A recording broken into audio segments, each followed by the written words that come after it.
आंखें कोमलता से बंद रखें। 3 बार ओंकार ध्वनि पश्चात गायत्री मंत्र। ओंकार ध्वनि के लिए गहरा श्वास भरिए। ओ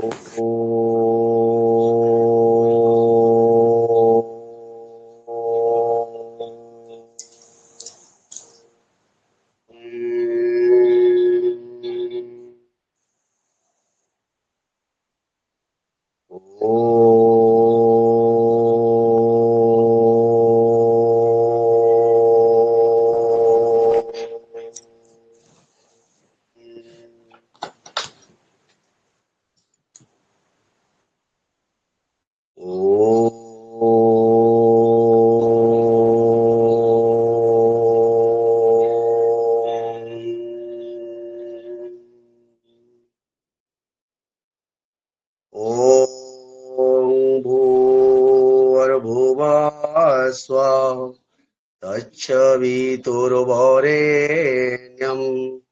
भर्गो देवस्य धीमहि धियो यो नः प्रचोदयात्।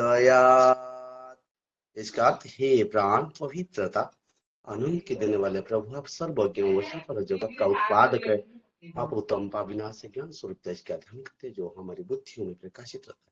आप सदैव हमारी बुद्धियों में प्रकाशित रहे और हम सब गति को प्रेरित करते हैं। दोनों हाथों का चतर रगड़े, दिव्य जो आंख में धारण करे, धीरे धीरे नेत्र। सबको नमस्ते।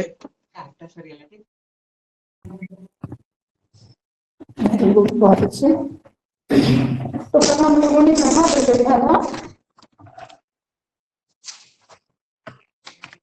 लास्ट हम लोगों ने कौन सा कर्म योग देखा था, है ना? कर्म योग पूरा हमने कंप्लीट कर लिया था। आज हमारा टॉपिक है कुंडलिनी योग। तो कुछ चीजें कल हमने आपको बता दिया था कि कुंडलिनी क्या होती है, कहाँ रहती है, इसके वर्ग क्या है, इसको किसको करना चाहिए, किसके सानिध्य में करना चाहिए, एक्सेट्रा सारी चीजें हम बता दिए थे। आज हम इसको पढ़ करके देखेंगे। इसके पूरे पैराग्राफ को है तो बहुत लंबा, बट ये जो 28 नंबर का पेज है इसको पूरा हम पढ़ेंगे। फिर उसके बाद से आप लोग आगे का पढ़ लेंगे। देखेंगे कुंडलिनी योग में कुंडलिनी क्या है। इसे जानने से पहले यह जानना आवश्यक है कि यत् पिंडे तत् ब्रह्मांडे के अनुसार जो पिंड में है वो भी ब्रह्मांड में है। अर्थात इसका मीन्स क्या हुआ कि जो पूरे ब्रह्मांड में है वो इस पिंड में है। ठीक है, या मतलब एक जो ब्रह्मांड है या जो ये बॉडी है ना, एक पिंड के समान है।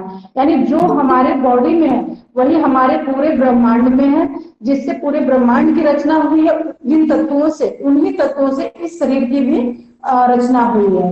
तो हम ऐसे कह सकते हैं कि जो ब्रह्मांड है, और ब्रह्मांड क्या है इसके पहले आप लोगों ने पढ़ लिया है। ठीक है, तो ब्रह्मांड में जो है वही इस शरीर में है। तो इसी को हम बोलते हैं यथा पिंडे तत् ब्रह्मांडे। जो इस पिंड में है वही ब्रह्मांड में है। जैसे कि पूरे ब्रह्मांड की रचना किससे हुई है? अग्नि, जल, पृथ्वी, वायु, हाँ, इन्हीं से, मिट्टी इन्हीं से हुई है। ऐसे इस शरीर की भी रचना हुई है। इन्हीं पंच तत्वों से ही इस पिंड की रचना हुई है। यथा ब्रह्मांड पिंड, अर्थात जो ब्रह्मांड में है वही पिंड में है। यह समस्त विश्व अंडाकार है। ये समस्त जो विश्व है, पूरा ब्रह्मांड आप देख रहे हैं, वो अंडाकार है। इसे ब्रह्मांड कहते हैं। इसका संचालन जिस अंडाकार स्थिति के प्रवास से होता है उसे अव्यक्त कुंडलिनी कहा जाता है। अव्यक्त मतलब जो व्यक्त ना हो, जिसकी मतलब जो चीज हम सिर्फ कल्पना में देख सकते हैं, उसको व्यक्त नहीं कर सकते हैं, उसको हम बोलते हैं अव्यक्त कहा जाता है। अस्तु विश्वव्यापी अव्यक्त समाष्टि कुंडलिनी ही मनुष्य शरीर में अव्यक्त व्यष्टि कुंडलिनी के रूप में निवास करती है। यानी जो अव्यक्त है, जिसको हम व्यक्त नहीं कर सकते, जिसको हम देख नहीं सकते, है ना, वही कुंडलिनी है। हम जितने योगी हैं उन सबको पता है कि कुंडलिनी क्या होती है। ठीक है, और वो सब कुंडलिनी का महत्व भी जानते हैं। पर क्या किसी ने कुंडलिनी को देखा है? किसी ने नहीं देखा है ना। वो तो मतलब उस लेवल के ही योगी देख सकते हैं जो विशेष रूप से कुंडलिनी पर काम कर रहे हैं या कर रहे होंगे, वही देख सकते हैं। और इसकी मतलब ये करने की स्थिति जो है कितना टफ है। वो आसान नहीं है, बस पढ़ने में आसान लग रहा है पर वो बहुत टफ है। इसकी 4 टाइम की साधना है और 1 घंटे से लेकर के 5 घंटे तक इसको पूरे उसी साधना में लगे रहना, उस पर ध्यान करना, सांसों का किस तरीके से कॉम्बिनेशन करना, जैसे रेशियो में कल हम लोगों ने बताया था, हमने भी बताया, फिर रघुनाथ सर ने उसको और क्लियर किया। ठीक है, इस तरीके से पूरा जब तक हम अपनी सांसों पर अच्छे से नियंत्रण नहीं कर लेते हैं तब तक कुंडलिनी जागृत नहीं होती। और कुंडलिनी जागृत करने के लिए सिर्फ ये अकेले की नहीं है कि आपने खुद में ही सब कुछ कर लिया, उसके लिए एक हमें स्पेशल गुरु की आवश्यकता होगी जिन्होंने इस पर काम किया हो। ठीक है, यहाँ तक आप इसको समझ लीजिए। जो अव्यक्त है यानी उसको हम देख नहीं सकते हैं, वो हमारे अंदर सभी के अंदर वो कुंडलिनी है, ठीक है, निवास करती है। ब्रह्म शक्ति की प्रतीक जिस जीवनी शक्ति को प्रकाश प्राण शक्ति कहा जाता है, इसी को हम प्राण शक्ति भी कहते हैं। ये यानी जो हम सांस लेते हैं, जो सांसों पर हम बात कर रहे हैं, अनुलोम विलोम या ईडा पिंगला को जो जागृत हम करते, क्या है, यही तो है हमारी प्राण शक्ति, है ना। जिसकी सांसें जो स्लो सांस लेते, जो बीमार व्यक्ति होगा देखेंगे उसकी सांसें बहुत जल्दी जल्दी चलेंगी। तो सांसें जिनकी जल्दी चलती हैं उनकी सांस जो है एज जो होता है ना बहुत कम होता जाता है। इसीलिए हमेशा बोला जाता है कि सॉरी कि आप डीप ब्रीथिंग कीजिए, डीप ब्रीथिंग कीजिए, हमेशा प्राणायाम में यही बताया जाता है। तो यही हमारी प्राण शक्ति है। यानी क्या, कुंडलिनी यानी ईडा और पिंगला, ये दोनों के बीच में ही हमारी जो है प्राण शक्ति होती है, जो कि सुषुम्ना के रूप में है, प्राण शक्ति कहा जाता है। उसका केंद्रीय भूत रूप ही कुंडलिनी शक्ति है। यानी भूत मतलब क्या होता है कि जिसे मतलब हम देख नहीं सकते, ये बहुत टाइम से ही सभी में है, इसको हम देख नहीं सकते हैं, ये हमारी कुंडलिनी है। जिस प्रकार पर्वत, अरण्य, समुद्र आदि को धारण करने वाली पृथ्वी का आधार अनंत नाग है। ये पृथ्वी किस पे रुकी है, सभी को पता है, जिसने पुराण देखा होगा, जो टीवी सीरियल्स में आते हैं बहुत सारा, हमने कृष्णा में देखा और भी कई जगह जहां समुद्र मंथन हो रहा है वहां पर आप लोगों ने देखा होगा किसी भी सीरियल में, ऐसे पौराणिक सीरियल में। ये जो सास बहू वाला था ये सीरियल नहीं, ठीक है, जो पौराणिक सीरियल आते हैं उसमें आपने देखा होगा। तो ये पृथ्वी जो है पूरा किस पर रुकी हुई है, एक नाग का फन है ना, उस पर रुकी हुई है, ऐसे नाग जी का फन है उस पर, मतलब ठीक है, सर यानी सब भी कह सकते हैं और नाग भी कह सकते हैं। तो लिखा है ना, पृथ्वी का आधार अनंत नाग है। आधार मतलब क्या हो गया, बेस, है ना, आधार मतलब हो गया बेस, उसी पर उनके नाक के फन पर, यानी सांप जी जो है उनके नाक पर बैठा हुआ है, मतलब ये पूरी पृथ्वी रुकी हुई है। उसी प्रकार शरीर के समस्त गतियों एवं क्रिया सकती है, सेम उसी तरीके से, ठीक है, जैसे पूरी पृथ्वी नाग के फन पर बैठी हुई है, इसी तरीके से हमारा बॉडी जो है, पूरा पिंड, ये हमारा उसी कुंडलिनी के आधार पर बैठा है। और आप लोग अगर पढ़े होंगे थोड़ा बहुत पहले से तो आपको नॉलेज होगा कि ये कहाँ है, मूलाधार में। तो मूला आधार क्या है, हमारा बेस है, आधार हुआ ना मूलाधार, यानी जो हमारे नीचे का जो पार्ट होता है मूलाधार, ठीक है, उसी पे बेस पर हमारी पूरी बॉडी टिकी हुई है। यह शक्ति एक ही स्थान पर सर्वत्र कुंडलिनी बनाकर रहती है, ये एक ही जगह पर रहती है, हमेशा एक ही जगह पर रहती है कुंडलिनी ऐसे बनाकर। ये 3 फीट की है, आप लोगों ने पहले अगर पढ़ा होगा थोड़ा बहुत पता होगा, ये 3 फीट की है, ऐसे लपेटे मार करके बैठी हुई है। अतः इसका नाम कुंडलिनी शक्ति पड़ा है, ये कुंडलिनी शक्ति भी, इसका नाम कुंडलिनी शक्ति पड़ा है। अजात शिशु जब माता के गर्भ में रहता है उस समय उसके शरीर की स्थिति या कुंडलिनी शक्ति जागृत अवस्था में रहती है। इट मीन्स जो बच्चे मतलब बॉर्न होने से पहले यानी अपने माता के गर्भ में जब रहते हैं तो उनकी कुंडलिनी शक्ति जागृत होती है।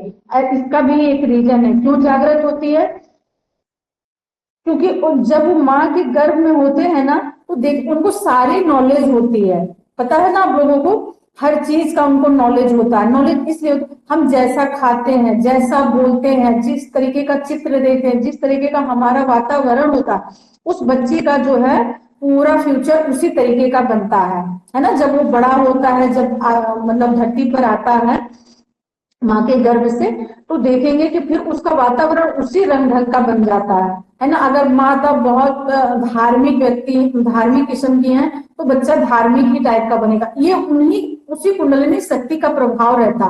क्यों? क्योंकि वो जागृत अवस्था में अंदर में रहते हैं। पेट के अंदर जब बच्चा होता है माँ के गर्भ में, तो वो कुंडलिनी जो है जागृत अवस्था में रहती है, उनको हर एक चीज का अनुभव कराती रहती है ना। जैसे अच्छा खाना माता खाती है तो वो उनका फिर बॉडी का निर्माण भी वैसे ही होता है। हम लोग यहाँ पुरानी जैसे दादी वगैरह थी, तो वो बोलती थी ऐसे खाना ना खाओ, बच्चा ऐसा आएगा, ऐसा खाना ना खाओ। तो उन लोगों को भी इन सब चीजों का बहुत नॉलेज होता था। हमें पढ़ के नॉलेज हो रहा, उन लोगों को वैसे ही नॉलेज होता था। तो ये मतलब बच्चा जो है, इसलिए उनका बाहर जब वो आते हैं, और बाहर आते हैं जब वो ऐसे संसारिक दुनिया में आते हैं कि जो कि मिथ्या है, ठीक है, तो वो यहाँ आकर के वो कुंडलिनी जो है अपना प्रभाव खत्म कर देती है। जब तक वो माँ के पेट में गर्भ में होते हैं तब तक उस कुंडलिनी का प्रभाव होता है, और जैसे ही वो बाहर आते हैं संसार के मतलब जो संसारिक चीजें चल रही हैं, ठीक है, ऐसे में आप प्रभाव में जैसे आते हैं तो वो अपना प्रभाव खत्म कर देती हैं, बंद कर देती हैं। परंतु प्रसव उपरांत जैसे वह शिशु भूमिष्ठ होता है, वैसे यह शक्ति निद्रित सी हो जाती है। यानी जब बच्चा गर्भ से बाहर आता है तो यह शक्ति अपने आप जो है धीरे धीरे देखेंगे वो खत्म हो जाएगी। तत्पश्चात यदि मुमुक्षु साधक आत्म कल्याण हेतु इस कुंडलिनी शक्ति को सुषुम्ना नाड़ी द्वारा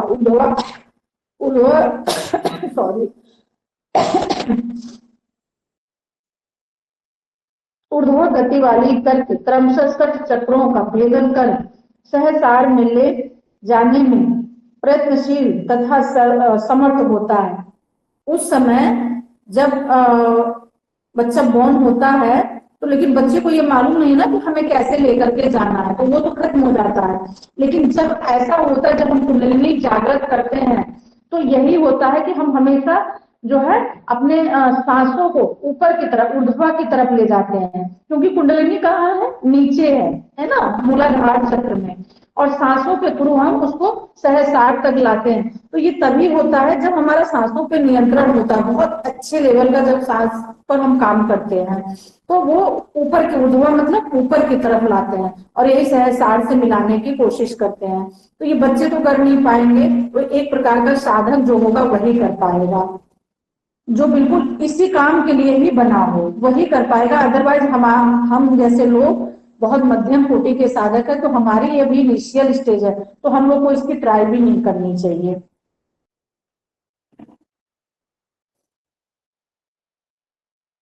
सहसार में जाने में प्रयत्नशील तथा समर्थ होता है।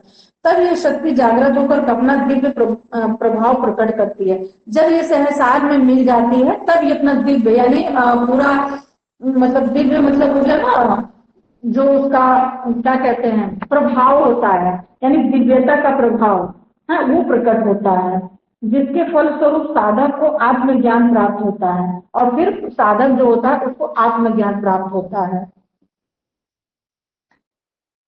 और तब वह अपने दिव्य स्वरूप को देख करके धन्य हो जाता है। फिर वो अपने दिव्य स्वरूप को देख करके खुश होता है, प्रसन्न होता है और धन्य होता है कि हमने जो मेहनत किया, जो प्रैक्टिस किया, वो हमें सफल हुआ।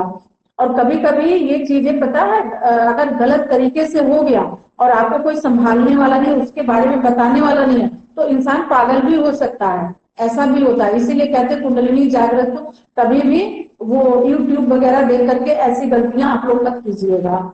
हम अपने हर बैच में इस बात को बच्चों को बताते हैं, हर बैच में, कि आप लोग ऐसी गलती मत कीजिएगा। और आपको तो हम पढ़ के बता रहे हैं, उन लोगों को हम पढ़ के नहीं बताते, बस कुंडलिनी का पूरा महत्व समझा देते हैं। साधक को आत्मज्ञान प्राप्त होता है। अच्छा, योग कुंडलियों निषद के अनुसार दो कुंडलों वाली होने के कारण इस पिंडस्थ शरीर को कुंडलिनी कहा जाता है। ईडा और पिंगला नामक नाड़ियां इसके दो कुंडल हैं। ईडा और पिंगला का भी कल भी हमने जिक्र किया था और आज भी हम कर रहे हैं। ईडा पिंगला वही हमारी जो रेशियो के थ्रू हम जो सांसों को लेते हैं, यानी जो हमारा नाड़ी शोधन होता है, ठीक है। तो ईडा हो गया, पिंगला हो गया, और बीच का जो हमारा होता है वही हमारा जो है अपना ये सुषुम्ना नाड़ी होती है। और वही जागृत जब होती है उसी को कुंडलिनी बोलते हैं, उसी को ऊर्जा का स्रोत बोलते हैं, उसी को प्राण शक्ति बोलते हैं और उसी को कुंडलिनी भी बोलते हैं।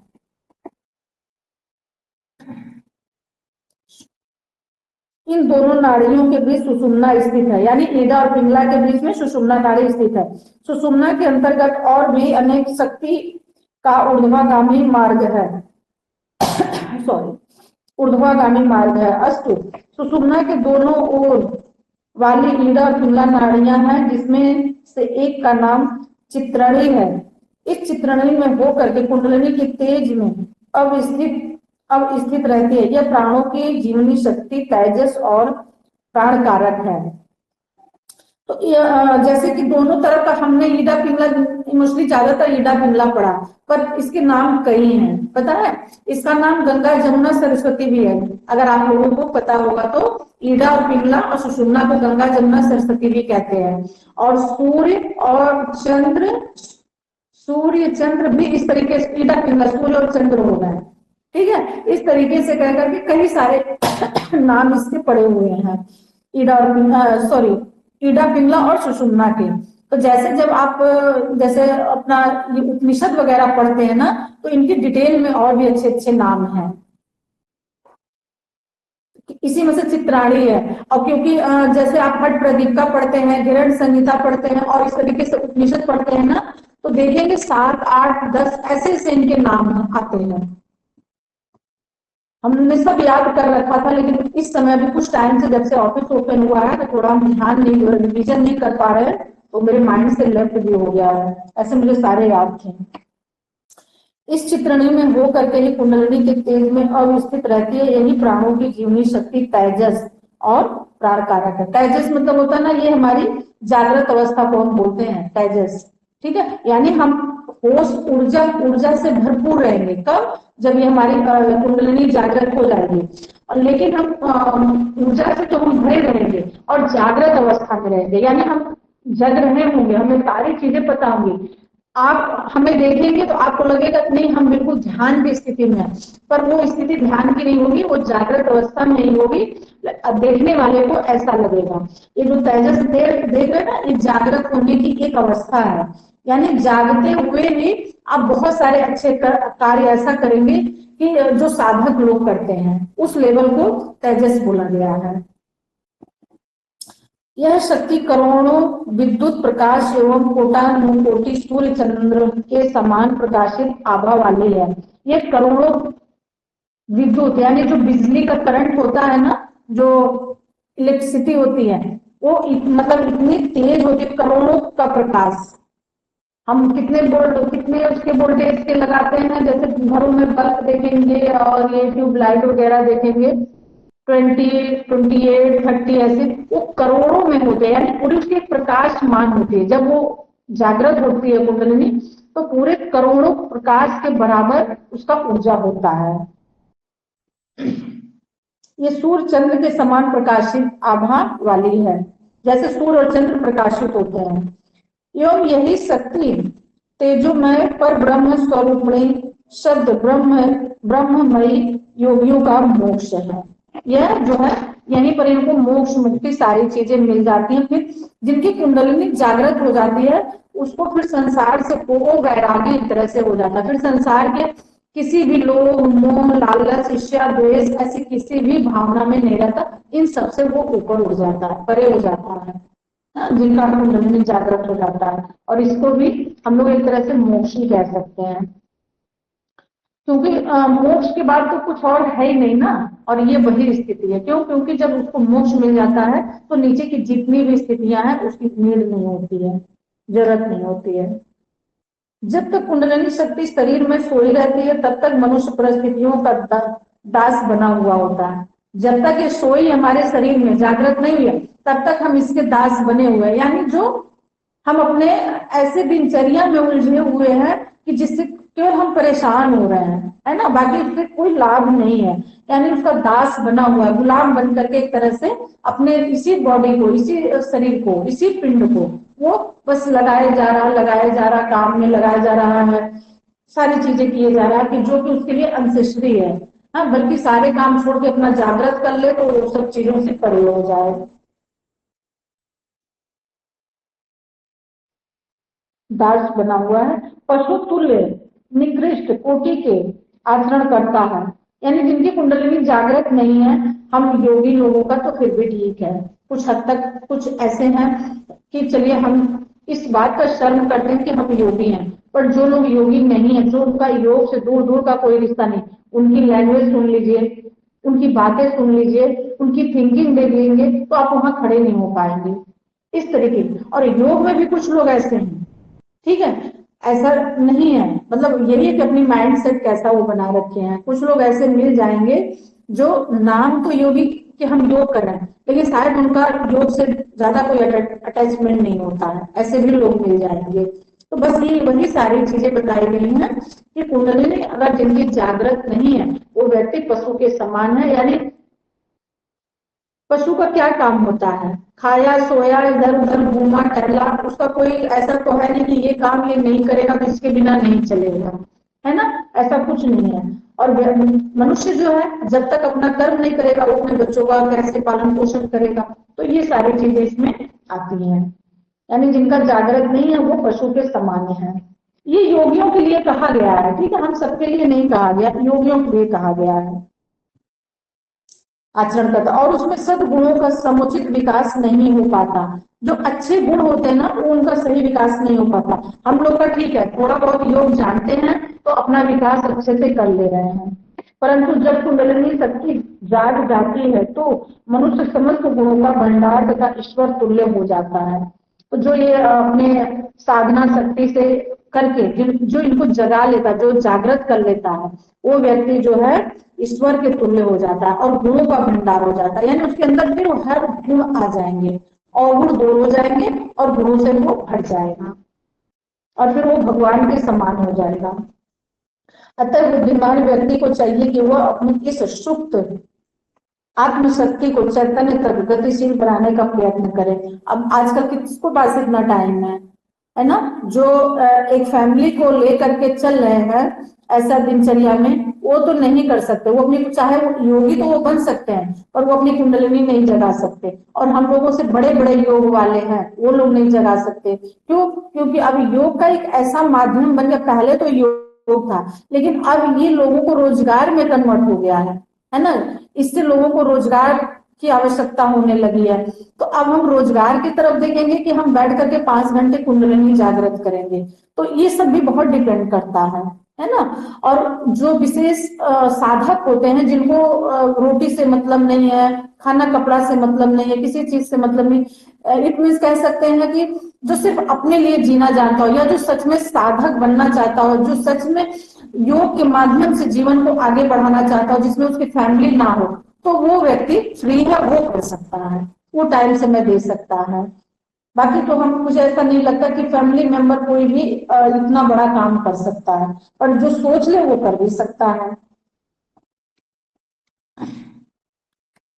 गतिशील बनाने का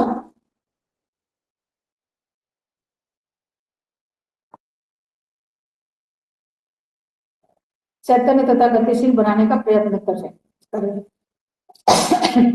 इससे पूर्व हम कुंडलिनी के विषय में अन्य बातों पर विचार करें। इस शक्ति के संबंध में कतिपय पाश्चात्य मनुष्यों ने, मनुष्यों मतलब ऋषि मुनियों ने, मनुष्यों के मतों का उद्धृत कर देना आवश्यक समझते हैं, क्योंकि आधुनिक युग में हम भारतवासी तब तक किसी बात पर विश्वास करने के लिए तैयार नहीं होते जब तक कि उस बात पर पाश्चात्य विद्वानों द्वारा प्रामाणिकता की मुहर न लगा दी जाए।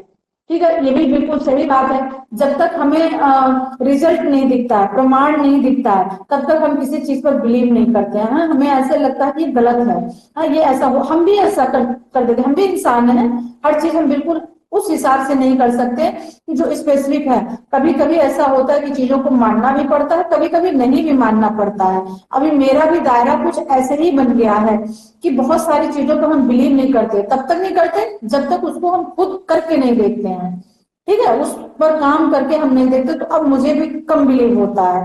पहले ऐसा लगता था कि नहीं, किसी की भी बात को मान लेते थे, सच होगा, ऐसा होगा, लेकिन अब ऐसा नहीं है। मतलब स्थिति, वो समय आ गया है कि हम उसमें इन्वॉल्व होते हैं, उस चीज को करते हैं और फिर तब जाकर के हम भी हाँ कि ये चीज सच में सही है। अब जैसे कि सपोज दैट प्राकृतिक चिकित्सा है जो कि अपने आप में भी एक बहुत बड़ी चिकित्सा है ना। जिन इनिशियल स्टेज से अगर जो लोग करते हैं तो देखेंगे आप कि आप फिर वो लाइफ टाइम उनको मेडिसिन लेने की जरूरत नहीं पड़ेगी। तो मुझे इसके बारे में बिलीव नहीं था, ठीक है। हमने कहा नहीं ऐसा कैसे होगा, मेडिसिन तो लेने ही पड़ते होंगे। लेकिन जब हमने उसको पढ़ा, समझा, देखा, कोर्स किया, सारी चीजें की, अब हम खुद ही प्राकृतिक से लोगों को ठीक करते हैं, खुद को भी ठीक करते हैं, लोगों को भी ठीक करते हैं। तो अब बिलीव हो गया कि हाँ रियल में ये बात सत्य है। तो अब इस पर हम जो है अपना दे सकते हैं, स्टंप लगा सकते हैं कि ये बिल्कुल सत्य है। इसी तरीके से भारतीयों को सच में जब तक उनको कोई रिजल्ट ना मिल जाए तब तक वो बिलीव नहीं करते। अब एक और एग्जांपल दे लीजिए, अब सारे लोग इतने लोग पढ़ रहे हो है ना, योग डिप्लोमा कर रहे हो, तो अब डिप्लोमा के ही हिसाब से आप अपने जैसे जॉब के लिए कहीं अप्लाई करोगे तो डिप्लोमा जो है आप अपने हिसाब से ही अप्लाई करोगे ना, जो आपका मतलब क्या कह सकते हैं कि यहाँ डिप्लोमा वालों की रिक्वायर्ड है। अगर मान लीजिए वहाँ मास्टर्स वालों की रिक्वायर्ड होगी या पीएचडी वालों की रिक्वायर्ड होगी तो कैसे आप अपने फॉर्म फिल कर सकते हैं, नहीं कर सकते हैं, है ना। तो इसी तरीके से है कि जब और फिर जब आपको मान लीजिए डिप्लोमा के ही बेसिस पर आपको जॉब मिल जाएगा तो आप 4 लोगों को और बोलेंगे यार तुम ये डिप्लोमा कर लो और इससे जो है गवर्नमेंट जॉब मिल जाएगी, तभी तो बिलीव करेंगे आप। तो ऐसे ही है, मुहर न लगा दी गई हो। पाश्चात्य मनुष्य, मनुष्य मतलब समझिएगा ऋषि मुनि, ठीक है, कुंडलिनी शक्ति को स्पेंड पावर के नाम से अभिहित करते हैं। यहाँ पर अंडरलाइन कर लीजिए आप लोग, कभी इसको याद भी कर लीजिएगा, कभी कभार देख लीजिएगा तो आपको याद हो जाएगा। एक भी कुंडलिनी का नाम है।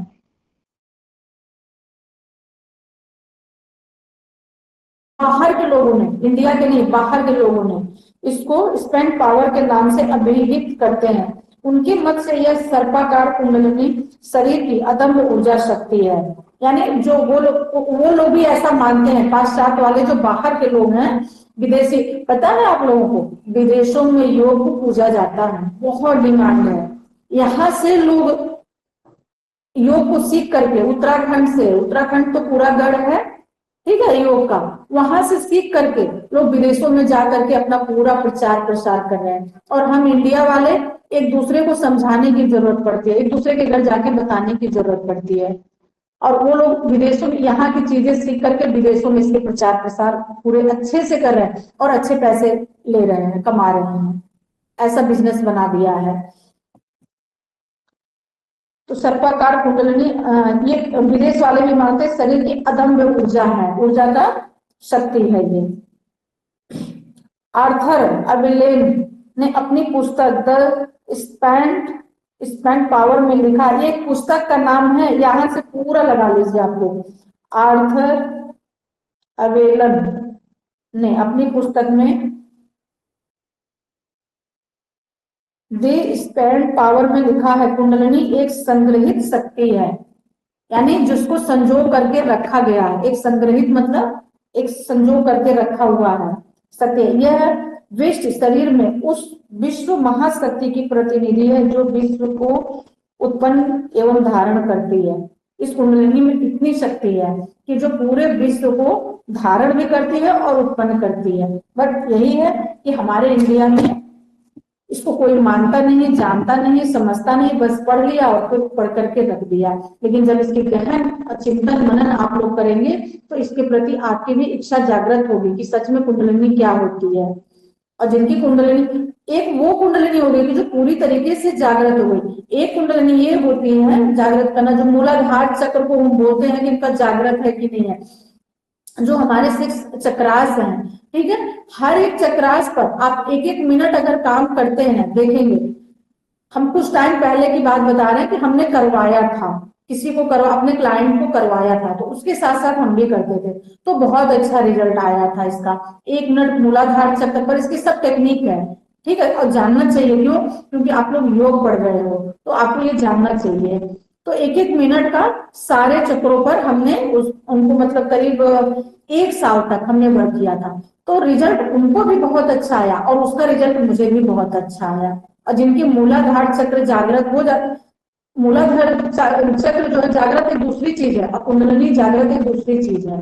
ठीक है, तो जिनकी मतलब आप देखेंगे ना कि जहां जहां हमारे चक्रास है उस पर अगर हम ध्यान करते हैं तो वो तुरंत ही आपको थोड़ी देर में रिजल्ट दिखेगा, वहां एक संश्लेषण फील होने लगेगा। ठीक है, और जब वो संश्लेषण होता है उसी संश्लेषण को आप कंटिन्यू रखेंगे तो आपके ग्लैंड जितने भी हैं वो सब एक्टिव हो जाएंगे। तो स्टार्ट कहाँ से करते हैं? मूलाधार चक्र से। तो अब कुंडलिनी सभी के क्लियर हो गए, तो फिर हम आगे पढ़ें। ठीक है, अब ऐसा कुछ तो नहीं रह गया कुंडलिनी के बारे में जो इसको कुछ किसी का कोई कंफ्यूजन हो। फिर बाकी का ये पढ़ने का, कि सभी ने अपने अपने मत दे रखे हैं, तो इनके पढ़ने का मतलब टाइम वेस्ट करना ही होगा कि किसने कैसे कैसे बताया। सब विदेशों का देखिए, बाहर मिस्टर हडसन के अनुसार। तो अब ये सब पढ़ाने की जरूरत नहीं, जो मेन था वो हमने आप लोगों को पढ़ा दिया। जहां नहीं भी समझ में आएगा तो ऐसा नहीं है कि मैं बताऊंगी नहीं, पढ़ाऊंगी नहीं, आप लोग अब इतना पढ़िएगा, जो नहीं समझ में आएगा फिर वो हम बताएंगे। नेक्स्ट देखेंगे भक्ति योग। भक्ति को पढ़ के बताएं या ऐसे ही बता दें? क्योंकि जो हम ऐसे ही बता देंगे वो पढ़ा के भी वही चीजें आएंगी, और जो हम पैराग्राफ पढ़ करके बताएंगे वो भी वही चीजें आएंगी। चलिए पढ़ा देते हैं आप लोग। आप लोगों का रिस्पॉन्स नहीं आता है ना, तो मुझे लगता है कि पढ़ा देना ही ठीक है। भक्ति योग की साधना भाव प्रधान साधनों के लिए अधिक उपयुक्त है। भगवत प्राप्ति का यह सबसे सरल और स्वाभाविक मार्ग है। भक्ति की परिभाषाएं विभिन्न विद्वानों ने निम्न प्रकार से दी है। कहने का मतलब है भक्ति योग, हम भगवत योग की साधना पता है भक्ति से भी कर सकते हैं, और ये आगे आप पढ़ेंगे और भी देखेंगे समझेंगे। नारद मुनि ने क्या किया था? नारायण नारायण यही किया था ना, घर घर अलग जलाया था नारायण नारायण का उन्होंने। तो वो उनकी सबसे विशेष भक्ति भी मानी जाती है। नारद मुनि जी की बहुत विशेष भक्ति मानी जाती है कि ईश्वर के प्रति पूर्ण रूप से वो समर्पित थे, और संसार में हर आकर के पृथ्वी लोक में घर घर में जा करके उन्होंने नारायण नारायण का अलग जलाया था। तो इस तरीके से भक्ति का बहुत महत्व है, और ये योग में भी कनेक्ट होता है। भक्ति योग में कनेक्ट क्या क्या हो जाएगा, यहाँ पे हनुमान जी का भी भक्ति आ जाएगा, ये भी कनेक्ट होगा। माता शबरी का भी भक्ति यहाँ कनेक्ट होगा। ठीक है, क्योंकि प्रभु श्री रामचंद्र जी की जो है उपासना की थी, उनकी भी भक्ति होगी, कनेक्ट होगा। इस तरीके से देखेंगे भक्त प्रहलाद की भक्ति का जो है कनेक्टिविटी होगी। इन लोगों ने भक्ति से भगवान को प्राप्त कर लिया था, है ना, अपनी भक्ति करते। इतनी मतलब तीव्र भक्ति उनकी थी, इतनी आस्था थी। स्वामी विवेकानंद के अनुसार सच्चे और निष्कपट भाव से ईश्वर की खोज करना ही भक्ति कहलाती है। किसके अनुसार? स्वामी विवेकानंद के अनुसार। यानी सच्चे मन से, जो हम हमेशा आप लोगों को समझाते हैं कि मन में खोट रख करके, ईर्ष्या द्वेष रख करके ऐसा किसी के साथ बिहेव मत कीजिए। जो व्यक्ति आपको पसंद नहीं है, जिनको आप पसंद नहीं करते, उनको साफ मुंह पर मना कर दीजिए, वो ज्यादा बेस्ट है। और बजाय इसके कि मन में छल कपट रख करके उनका किसी काम को करें, सपोर्ट करें, या मन से ना करें, तो वो सबसे बड़ा पाप होता है। इसी तरीके से सच्चे भाव से, सच्चे मन से और निष्कपट भाव से ईश्वर की खोज करना ही ये सच्ची भक्ति कहलाती है। खोजने कहीं नहीं जाना है, ईश्वर खुद के ही अंदर है। ठीक है, ये बात अगर हम जान जाएं तो देखेंगे कि भगवान हमको खुद ही प्राप्त हो जाएंगे। लेकिन ये जो आवरण पड़ा हुआ है ना, लालच, वेरी सॉरी, लालच, जलन, ईर्ष्या, राग, द्वेष, अभिनिवेश, कलेश, ये सब क्या है? ये सारे हमारे वो आवरण हैं जो हमें हमसे ही नहीं मिलने देते हैं, खुद को ही खुद से नहीं मिलने देते हैं। और जब इनका हम त्याग करते हैं, वैराग्य करते हैं, तो देखेंगे आप धीरे धीरे धीरे धीरे करते करते आप इतने स्वच्छ हो जाएंगे, इतने पवित्र हो जाएंगे। जीवन आपका यही रहेगा, आप ऐसे ही रहेंगे, लेकिन आपके कार्यों में दिन दूनी रात चौगुनी तरक्की हो जाएगी। आपके कितने मतलब आपके पोस्ट कितने अच्छे बढ़ जाएंगे, समाज में आपका कैसे मान सम्मान बढ़ने लगेगा, आपको पता ही नहीं चलेगा।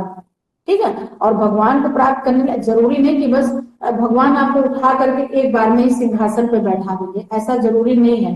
बस धीरे धीरे लोग आपकी रिस्पेक्ट करने लगते हैं, बुरे लोग आपके जीवन से जाने लगते हैं, आपके जो रुकावट आते हैं कामों में वो काम बनने लगते हैं, इस तरीके से अच्छी चीजें होने लगती हैं। तो हमें ये बात समझ जानी चाहिए कि हमने जो ईश्वर के प्रति भक्ति की वो हमारी सफल हो रही है। ठीक है ना। परम भक्त नारद मुनि भक्ति योग की परिभाषा देते हुए कहते हैं कि सा तस्मीन परम प्रेम रूपा, अर्थात भगवान के प्रति उत्कृष्ट प्रेम ही भक्ति है। आगे बात समझ में कि भगवान के प्रति जो प्रेम रखता है वही हमारी भक्ति है। अब भक्ति का मतलब उनको समर्पण करके, भगवान को सब चीजों का समर्पण करके आप भक्ति करिए, आप जीवन में कभी असफल नहीं हो सकते। शांडिल्य सूत्र में भक्ति की परिभाषा देते हुए कहा गया कि सा प्रानुरक्ति ईश्वरे, अर्थात ईश्वर के प्रति परम अनुरक्ति रखना ही भक्ति है। शांडिल्य विद्या में, शांडिल्य विद्या भी जो है एक उपनिषद से निकला हुआ है। ठीक है, वहां पर ये बताया गया है शांडिल्य विद्या।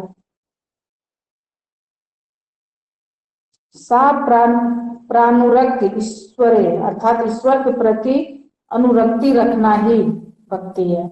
सामान्य रूप से देखा जाए तो प्रेम ही भक्ति का मूल सिद्धांत है। सबसे सरल तरीका, सबसे अच्छा तरीका, सभी से प्रेम। आप प्रेम भाव रखते हैं तो वो आपकी भक्ति में कन्वर्ट हो जाएगी। दिखावे वाला प्रेम नहीं, अंतर आत्मा वाला प्रेम, चाहे वो जानवर हो, चाहे वो इंसान हो, चाहे गरीब हो, चाहे अमीर हो, कैसा भी व्यक्ति हो, आप सभी के प्रति दया की भावना और प्रेम की भावना रखेंगे तो वो ईश्वर को सबसे ज्यादा प्रिय होता है। और सच के साथ में, जब तक आपकी सच्चाई नहीं होगी, सत्यता नहीं होगी, वो प्रेम आपका नहीं दिखेगा, क्योंकि ईश्वर सब देख रहा है। हम आप नहीं देख रहे पर ईश्वर सब देख रहा है। भक्त प्रहलाद भक्ति योग की परिभाषा में कहते हैं, देखिए सभी के नाम आ गए जिन्होंने भक्ति से भगवान को पाया है, सभी के नाम आ गए। किसका आ गया? नारद मुनि जी का आ गया, शांडिल्य विद्या का आ गया, और फिर यहाँ पर भक्त प्रहलाद की भी आ गई है।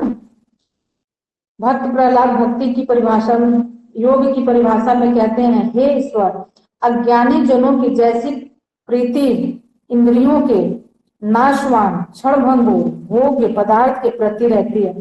जो नाश्वर वाला व्यक्ति होता है, नाशवान वाला व्यक्ति होता है ना, उनकी जो प्रेम होता है, उनकी जो प्रकाष्ठा होती है वो बहुत क्षण भर की, वो दिखावे वाली होती है। जो व्यक्ति मतलब झूठा वाला होता है तो आपका प्रेम थोड़ी देर के लिए दिखेगा, है ना। आप किसी से अगर वो अपनी बातें करता है या कुछ ऐसा उनके प्रति प्रेम दिखाता है तो वो क्षण भर के लिए होता है, लेकिन रियल में सच्चाई वो क्या है वो थोड़े ही टाइम में पता लग जाता है। क्षण भंगुर मतलब वही कि थोड़े टाइम के लिए भोग पदार्थ के प्रति ही रहते, और हमेशा वो चीजों को भोगने के प्रति रहेगा, यानी लेने के लिए। अगर आपसे प्रेम करेगा, बात करेगा ना, तो हमेशा झूठा व्यक्ति जो होगा, हाँ, वो हमेशा ऐसी भावना रखेगा कि आपसे हम कुछ ना कुछ ले लें, निकलवा लें, और वो प्रेम भी दिखाएगा। तो जो लोग भोले होते हैं, सीधे होते हैं, उनको लगता है ठीक है भाई ये सही है, चलो ये जो कह रहा है कह रही है यही सही है, वो अपना सब कुछ निछावर कर देते। पर ऐसा नहीं है कि भगवान देख नहीं रहा। जो लोग ऐसे छल कपट से किसी को करते हैं तो उनका भी रिजल्ट उनको मिलता है, ठीक है, और उनका बुरा रिजल्ट मिलता है, जो कि आप लोगों ने श्रीमद् भगवद गीता में और इसमें पढ़ा, अभी तक जो हमने उपनिषद वगैरह आप लोगों को पढ़ाया, ठीक है। वैसे ही प्रीति मेरी तुमसे हो, और हे भगवान तेरी सतत कामना करते हुए मेरे हृदय में वह कभी भी दूर ना हो। प्रभु से हमेशा प्रार्थना यही करनी चाहिए कि प्रभु हमें आपके प्रति हमेशा प्रेम बना रहे, ठीक है, आपके चरणों की धूल हमेशा हमें मिलती रहे, आपके चरणों में हमेशा हमें चरणों की भक्ति करने को मिलती रहे, तो देखेंगे और आपका वास जो है हमारे हृदय में हो। तो ऐसी भावना के साथ आप अगर भक्ति करते हैं और ईश्वर से प्रेम करते हैं तो इसका भी रिजल्ट आपको देखने को मिलेगा, क्या? पॉजिटिव में मिलेगा। इस परिभाषा में भगवान के प्रति उत्कृष्ट प्रेम उन्हें प्राप्त करने की उत्कृष्ट इच्छा दिखाई देती है। भक्ति योग की यह सर्वोत्तम व्याख्या है। सबसे अच्छा यही है, ईश्वर को समर्पित करके, और ईश्वर से ये भी मांगना है कि ईश्वर आपकी प्रेम भक्ति भावना हमेशा मेरे हृदय में बनी रहे, हमें ऐसा आशीर्वाद दीजिए कि हमेशा मैं आपकी भक्ति करता रहूं या करती रहूं। ठीक है, ऐसी भावना के साथ हमें, यही जो है सर्वोत्तम भक्ति है ईश्वर की। इस प्रकार हम देखते हैं कि भक्ति योग में किसी न किसी रूप में भगवान को मनाना आवश्यक है और उसके प्रेम में डूब करके उसके साथ एक ही भूत हो जाना ही भक्ति योग का लक्ष्य है। भक्ति योग की साधना को भिन्न प्रकार से किया जाता है। भक्त प्रहलाद ने भक्ति साधना को 9 भागों में विभक्त किया है, जिसे नवधा भक्ति कहते हैं। ये नवधा भक्ति बहुत इंपॉर्टेंस है, इसको आप लोग चाहे एग्जाम ओरिएंटल याद कर लीजिएगा, चाहे मेरी बात मान करके, हमेशा आप लोगों को काम आएगा। 9 भागों में विभक्त किया गया, जिसे नवधा भक्ति के नाम से जाना जाता। भक्ति मार्ग में यह साधना सर्वाधिक प्रचलित है। जहां कहीं भक्ति की बात आएगी योग में, ठीक है, योग में जहां कहीं भक्ति की बात आएगी तो नवधा भक्ति की बात जरूर आएगी, क्योंकि हर जगह मेंशन है, नवधा भक्ति बहुत जगह में मेंशन है। यस, यही साधना सर्वाधिक प्रचलित है। नवधा भक्ति देख लेंगे, 9 प्रकार की भक्ति कैसे होते हैं। ठीक है, यहाँ देखेंगे नंबर 1 पेज नंबर 32 पर, श्रवण, कीर्तन, स्मरण, अर्चन, वंदन, दास। जहां दास से लिखा है उसी के मतलब एक एरो लगा करके पाद सेवन लिख लीजिए, जो 8 नंबर का है। वो मिस प्रिंट हो गया है इसलिए वहां चला गया है। 7 के बाद 8 नंबर पर ऐसे एक एरो बना लीजिए और वहां लिख लीजिए पाद सेवन। नंबर 8 वंदन, दास, साख, आत्मनिवेदन और पाद सेवन। इस तरीके से ये 8 भक्ति है भगवान के प्रति, यानी श्रवण के द्वारा। अभी पूरा नहीं हम पढ़ाएंगे आप लोगों को, आप पढ़ लेंगे, बस इनको 9 को हम डिफाइन कर दे रहे हैं। श्रवण भक्ति यानी भगवान का भक्ति भजन हमेशा सुनना। ठीक है, कीर्तन मीन्स उनकी कीर्तन करना, पूजा करना। सत्संग में जो जाते हैं लोग भगवान का क्या करते हैं, भक्ति भजन यही तो करते हैं, कीर्तन वगैरह जो करते हैं। स्मरण, हमेशा भगवान का स्मरण, घर से निकलिए भगवान को प्रणाम करके जाइए कि भगवान अभी हम आते हैं, हाँ भगवान आप मेरे साथ चल, प्रभु आप मेरे साथ चलिए। फिर देखेंगे आप बहुत आराम से आ जाएंगे। फिर घर जाते हैं उनको अपनी बताइए, मिलिए उनसे कि प्रभु अब हम सही सलामत अपने घर आ गए हैं। ठीक है, आपका बहुत बहुत धन्यवाद। ये सारी चीजें होनी चाहिए। स्मरण हो गया। अर्चन, वही मतलब भगवान का अर्चना वंदना करना, पूजा पाठ करना। दास्य, ठीक है, दास्य कौन है, दास्य किसको कहा जाएगा, हनुमान जी को। ठीक है, हनुमान जी ने प्रभु श्री राम जी के दास बन करके उनकी सेवा भक्ति इस भावना के साथ की कि उनको अष्ट सिद्धि नवनीत का जो है आशीर्वाद मिल गया, और उनको अष्ट सिद्धि नवनीत की दाता भी कहते हैं। उन्होंने बहुत बड़ा कोई योग नहीं किया था, लेकिन अपनी भक्ति से योग की सारी चीजें उनको प्राप्त हो गई। ठीक है, दास। साख्य मतलब भगवान कृष्ण और अर्जुन का वर्णन यहाँ पर है। इन लोगों, अर्जुन और कृष्ण भगवान एक सखा के रूप में थे, है ना, तो यहाँ पर साखी हो गया। आत्मनिवेदन यानी प्रभु से हमेशा निवेदन करना कि हम प्रभु ये काम करने जा रहे हैं, इसमें हमें सफलता दीजिए, जो भी काम हम करने जाते हैं। पाद सेवन का मतलब माता लक्ष्मी और भगवान विष्णु से है। उनके पैर आप देखेंगे, जहां भी माता लक्ष्मी और भगवान विष्णु होंगे, माता लक्ष्मी हमेशा विष्णु भगवान के पैरों को दबा रही हैं, हमेशा कहीं भी आप देखेंगे। एक ये बहुत बड़ा भक्ति का जो है, हालांकि वो भी तो माता लक्ष्मी है, वो भी भगवान के रूप है, लेकिन उन्होंने, जैसे वो उनके पति परमेश्वर है, तो वो उनका हमेशा चरण को दबाती रहती है। इसी को बोलते पाद सेवा, यानी उनको पैरों की सेवा हमेशा कर रही है।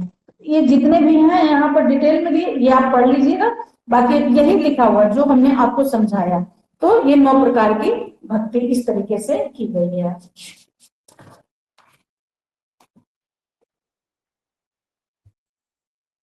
बाकी के यहाँ से देखेंगे तंत्र योग। ठीक है, अभी 50 भी हो गया, टाइम भी हो गया है। इस तरीके से आप जैसे कि इसमें उपनिषद वगैरह में देखेंगे तो भक्ति का कई भी रूप बताया गया, जैसे कि परा भक्ति, परा और अपरा, इस तरीके से 2 भक्ति बताई गई है। तो परा जो है भक्ति पॉजिटिव वाली है, अपरा भक्ति जो है निगेटिव वाली है। इस तरीके से, जिस तरीके से हमने आपको बताया था ना, विद्या अविद्या, आप लोगों ने पढ़ा था ना, एक विद्या होता है, एक अविद्या होता है। अविद्या वाला क्या होता है? निगेटिव वाला होता है, जो निगेटिव लोग जिसमें आते हैं, और विद्या वाला जो पढ़े लिखे लोग, अच्छे लोगों में, पॉजिटिव वाले में आता है।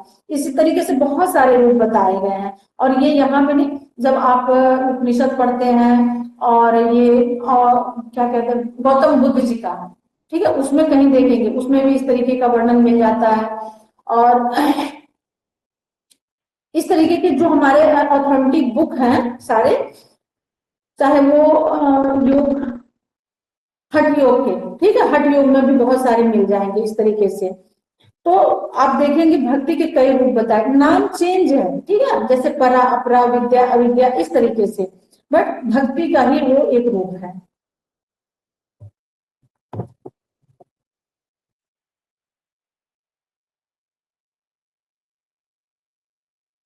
तो अब आज हम यहाँ पर आप लोगों का क्लोज करते हैं, फिर कल देखेंगे, क्योंकि आज इतना टाइम इसलिए लग गया कि सारा कुंडलिनी वाला जो पार्ट हम पढ़ाने लगे, हम इसलिए सारा डिटेल में पढ़ के नहीं बताते हैं, क्योंकि उसमें टाइम आप लोगों का बहुत ज्यादा वेस्ट होता है। नहीं तो आज हम तंत्र योग कंप्लीट कर देते हैं फटाफट।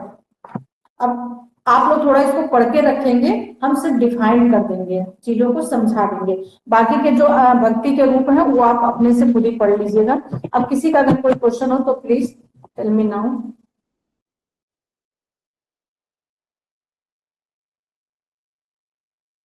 किसी का कोई क्वेश्चन नहीं है?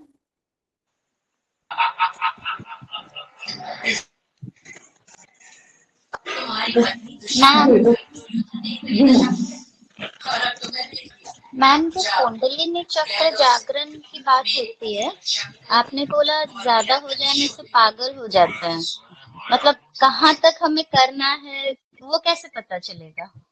आपको जहां तक इसमें लिखा हुआ है इतना आपको नहीं करना है, ठीक है। ये हमने पहले बताया ना कि उस लेवल के साधक करते हैं जो कुंडलिनी जागृत करना चाहते हैं, तो फिर उनको वो जो, जैसे हम एक फैमिली में रह करके सारे अपने मॉर्निंग की दिनचर्या को निभाते हुए हम करें, तो हम लोगों की बस की बात नहीं है। हम लोग बहुत निम्न कोटि के साधक हैं, ठीक है, बहुत ज्यादा निम्न। ये उस लेवल पे साधक करते हैं जो बिल्कुल सिर्फ वही करना चाहते हैं, वो कुंडलिनी जागृत करनी है। तो वो छोटे मोटे योगी से नहीं कर सकते, वो फिर उस लेवल के योगी से ही कर सकते हैं जिनकी कुंडलिनी ऑलरेडी जागृत हो चुकी है।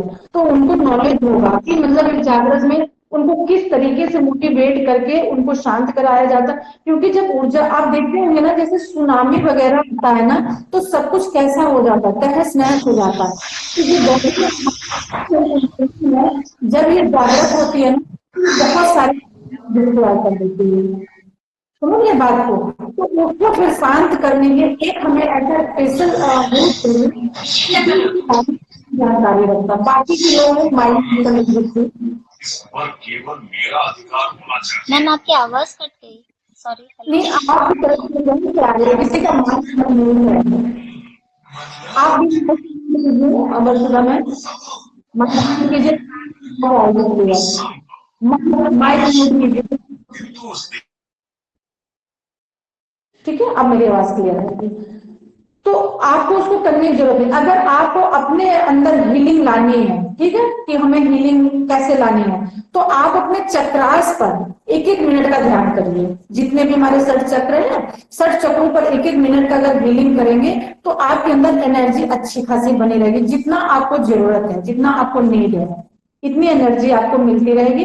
और आप देखेंगे पूरे टाइम खुश रहेंगे, पूरे टाइम एक्टिव रहेंगे, खुश रहेंगे। और जिनकी मतलब ये चक्रास जिनके जागृत नहीं होते या एक्टिव नहीं होते, वो व्यक्ति देखेंगे हमेशा बीमार। चक्रास क्या है? हमारे ग्लैंड्स तो है ना, सारे जो साइंस में ग्लैंड्स हम पढ़ते हैं, तो ग्लैंड्स जब इम्बैलेंस होता है तो हार्मोन्स इम्बैलेंस होते हैं, हार्मोन्स इम्बैलेंस होते हैं तो देखते हैं कि फिर डिजीज किस तरीके से अटैक करता है। तो बस उसको मेंटेन करने के लिए हमें एक एक मिनट का ध्यान अपने सारे चक्रास पर करने चाहिए।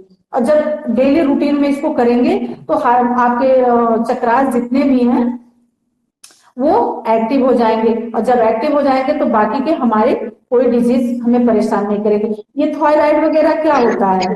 बहुत बड़ी बीमारी नहीं है, ये हार्मोन्स ही है, ये हार्मोन्स इम्बैलेंस होता है तो ये थायराइड आ जाते हैं। ठीक है, शुगर क्या, शुगर को आप लोग समझ रहे हैं कि कोई बहुत बड़ी बीमारी है, नहीं, एक ये माइंड से मतलब सोची हुई चीज है, जहां हम किसी वातावरण में खुद को एडजस्ट नहीं कर पाते, हर वक्त टेंशन में, बहुत ज्यादा टेंशन लेना, चिंता करना, बस यहीं से शुरू होता है। और फिर वो सीधा क्या होता है, गट टू ब्रेन। ठीक है, जो साइंस की लैंग्वेज है, गट टू ब्रेन। क्यों? क्योंकि माइंड हमारा, अब ब्रेन जो हमारा है वो हमारे कहाँ से जुड़ा हुआ है, हमारे पेनक्रियास से जुड़ा हुआ है। तो जब यहाँ हम माइंड में कुछ सोचते हैं गलत चीजें, वो सीधा हमारे पेनक्रियास पे इफेक्ट करता है, और जब पेनक्रियास पे इफेक्ट करता है तो हमारा हार्मोन्स डिसबैलेंस हुआ, और जब डिसबैलेंस हुआ तो फिर बहुत सारी चीजें हमें परेशान, यानी शुगर का जो मेन हम बता रहे हैं, ठीक है, ये चीजें जल्दी इफेक्ट करती हैं। इसके लिए हमेशा हम आपको चाहिए कि सॉरी, अपने मास्टर ग्लैंड को आप एक्टिव रखिए। अगर मास्टर मतलब ग्लैंड मास्टर ग्लैंड मतलब मूलाधार ना, आज्ञा आज्ञा। ठीक है, बाकी के लोग माइक म्यूट करेंगे तो मुझे अच्छे से सुन पाएंगे। उसके लिए सबसे जरूरी क्या है, इसलिए ध्यान करवाते हैं। ध्यान में क्या होता है कि हमेशा हम आज्ञा चक्र पर ध्यान करते हैं। ये अगर आपका एक्टिव रहेगा तो ये हमारे जो नीचे के जितने भी मतलब चक्रास हैं वो सारे एक्टिव रहेंगे। बात समझ में आ रही है?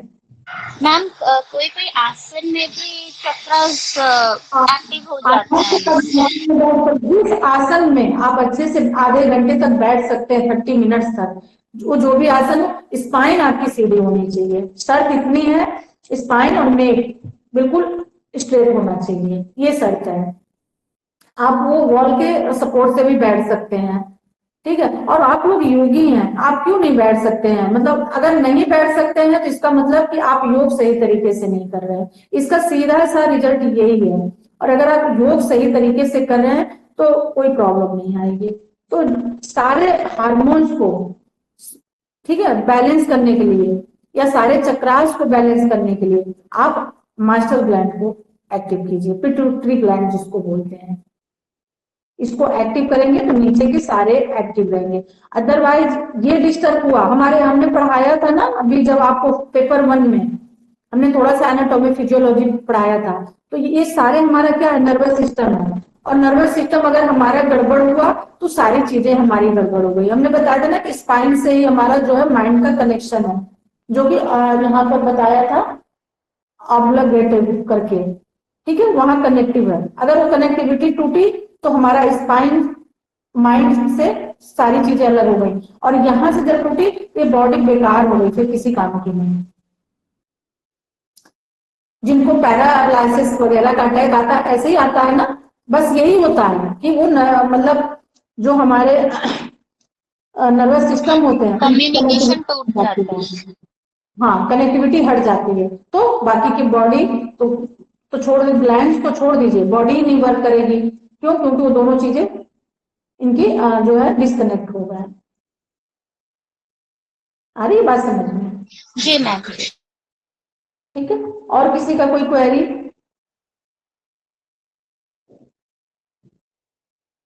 चलिए ठीक है, किसी की कोई क्वेरी नहीं है तो इसको बाकी के पढ़ेंगे, और कल हम। मैम प्रणाम। मैम मैं अभी अभी ज्वाइन कर रहा हूँ, नहीं हूँ,